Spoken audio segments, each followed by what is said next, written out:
possible that only I, along with Jacopo Belbo and Giotto Levi, had guessed the truth? Perhaps I would have my answer that night. I had to find a way to remain in the museum past closing and wait here for midnight. How would they get in?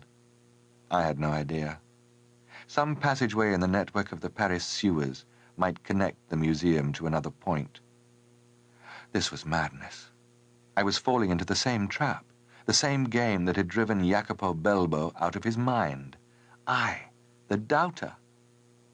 Looking back now, I don't know if I did the right thing 2 nights ago, hiding in that museum.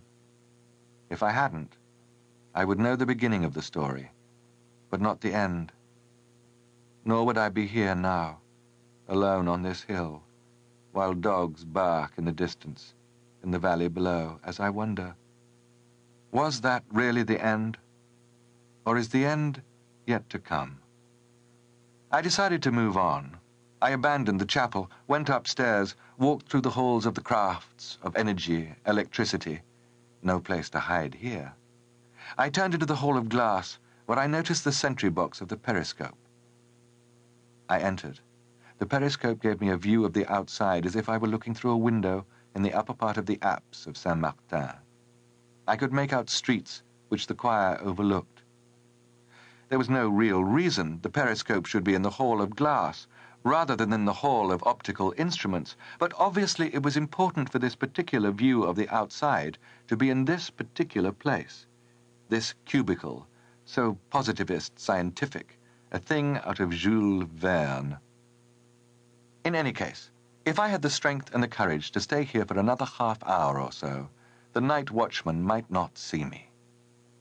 Later, the lights went out, and the hall was shrouded in semi-darkness. The masters would not come until close to midnight. I took several deep breaths. The only thing you can rely on at a time like this is the laundry list. Stick to facts, causes, effects, memories precise, orderly. I am remembering now in order to make sense out of the chaos of that misguided creation of ours, to draw from it a story, such as the Pendulum. It had been 2 days earlier, a Thursday. I was lazing in bed, undecided about getting up. I had arrived the previous afternoon and had telephoned my office. Giotto Levi was still in the hospital, and Gudrun sounded pessimistic. Condition unchanged. In other words, getting worse. Belbo was away. Gudrun told me he telephoned to say he had to go somewhere for family reasons. What family? The odd thing was, he took away the word processor, which he named Abulafia. Gudrun also told me he had set it up at home in order to finish some work. I felt like a displaced person. Leah and the baby wouldn't be back until next week. I'd dropped by Pilad's for a drink, but found no one there. The phone woke me. It was Belbo. "I'm in Paris, in a bar. I may not be able to talk much longer. I'm in trouble." He was talking fast. The plan is real. They're after me." "Who?" I couldn't understand. "The Templars, Casabon, for God's sake. They think I have the map. They tricked me, made me come to Paris. At midnight Saturday, they want me at the Conservatoire. I didn't want to go. I'm on the run, Casabon. They'll kill me. Tell De Angelis." "Oh, no, De Angelis is useless. Keep the police out of it." "Then what do you want me to do?" "I don't know. Read the floppy disks. Use Abulafia. I put everything there these last few days, including all that happened this month. Listen, go to my office. In my desk drawer, there's an envelope with keys in it. Go to the Milan apartment and read everything. Then decide for yourself, or maybe we'll talk. My God, I don't know what to do." "All right, but where can I find you?" "I don't know. I change hotels here every night. Do it today and wait at my place tomorrow morning. I'll call if I can. Oh, my God, they found me!" A scuffle, then the click of the receiver being hung up. Certainly not by Belbo. I took a quick shower to clear my head. The plan, real, absurd. We had invented it ourselves. But who had captured Belbo? The Rosicrucians? The Comte de Saint-Germain? The Knights of the Temple? The assassins? Anything was possible. Belbo had been very tense lately, whether because of Lorenza Pellegrini or because he was obsessed by his creature, the plan. Actually, it was our creature, his, mine, Giotto Levi's. But Belbo was now beyond the confines of the game. It was useless to speculate further. In Belbo's apartment, 2 rooms in all, books were piled in every corner, shelves sagging under their weight. There was a table with the computer, printer, and boxes of discs. On the table, an inscribed photograph of Lorenza Pellegrini. You saw only her face, but her eyes were unsettling. When I loaded the machine, a message promptly appeared. "Do you have the password?" In his haste, Belbo had given me no password. I would have to guess. After everything that had happened, it seemed impossible that Belbo would not have used a variation of the name of God in selecting a password. He was also preoccupied with numbers like 36 and 120.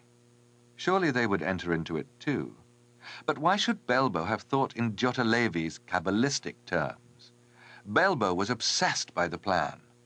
And into the plan we had put all sorts of other ingredients: Rosicrucians, Synarchy, the Pendulum, the Eiffel Tower, the Druids. I thought of Lorenza Pellegrini. I picked up her photograph and read the inscription.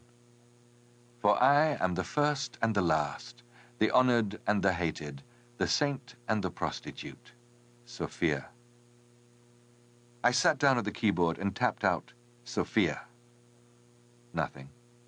And again the machine asked me politely, "Do you have the password?" I stared at the question. In a fit of whimsy, I typed, "No." The screen began to fill with words, lines, codes, a flood of communication. I had broken into Abulafia. Thrilled by my triumph, I began printing out the files, last files first, what Belbo had written just before his flight to Paris. Then I printed out the other discs in chronological order. What did I really know about Jacopo Belbo? What had I learned about him in the 2 years I worked at his side at Garamond Press? I thought back over the last few years, how irresponsibly Belbo, Giotto Levi, and I had rewritten the world. And now I can tell the story I reconstructed inside the periscope.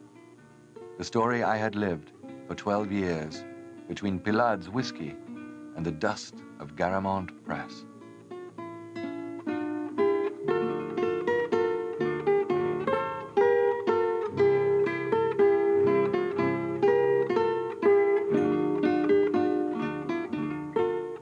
To enter a university after 1968 was like being admitted to an academy in 1793.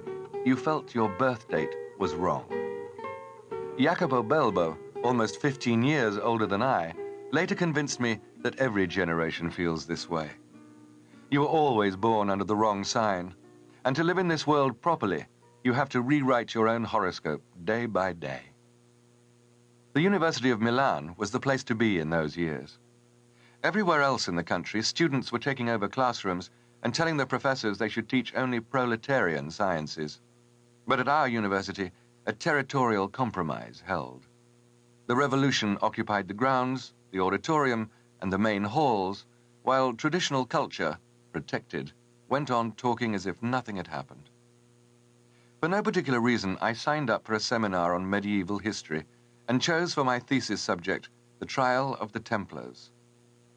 It was a story that fascinated me from the moment I first glanced at the documents. I was outraged by the trial in which the Templars were sentenced to the stake. For centuries after their execution, countless lovers of the occult persisted in looking for them, without ever producing proof of their existence. This visionary excess offended my incredulity, and I resolved to waste no more time on these hunters of secrets. I would stick to primary sources. The Templars were monastic knights. Their order was recognized by the Church. If the Church dissolved that order, as in fact it had 7 centuries ago, then the Templars could no longer exist. Therefore, if they existed, they weren't Templars. It was through the Templars that I first got to know Jacopo Belbo at Pilad's bar toward the end of '72 when I was at work on my thesis. In the late 60s, Pilad's became a kind of Rick's Cafe, where you might see a young publisher, an architect, a crime reporter trying to work his way up to the arts page, a few writers, and students like me. Belbo had a way of standing at the bar as if he were just passing through. He could dismiss you with the smallest gesture.